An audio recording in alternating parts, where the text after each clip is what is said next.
think the first thing is really make sure you've got like a PGA pro or someone to work with, get a program with them. And if you're committed to, you want to improve, you're not just looking for a quick fix, then you've got to stick with that program and improve through that way and just be persistent with it.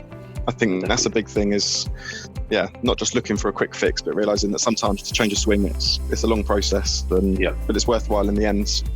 No, good stuff. Yeah, I've definitely learned that over the last sort of 2 years. So, over me personally, I've had 2 coaches in the last 2 years.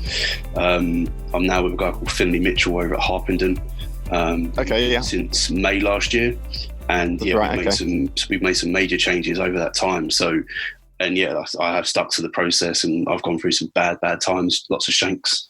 I've come out the other end, and I feel it looks like you're swinging it better. So cheers. So he's got me doing that, which is good. All right, cool. That's a good bit of advice. So what would your second bit of advice be then? So my second bit of advice would really be to try and play with people that are better than you.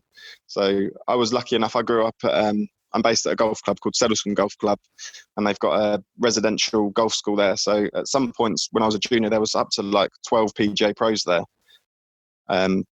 Good facilities and that. So I've always grown up. When I was growing up, I've always been around players that have been better than me. So I've been able to play with them and learn from them, really. So I think that's a good bit of advice, to just try and play with people that are better than you, really. Well, with that in mind, we'll get a game in. You can show me a few things. We'll have to sort it out, yeah, definitely. If you could give one more bit of advice, what would that be? The other thing would be, and something I think would be good advice for me if I could go back to say to myself, would just be to play more.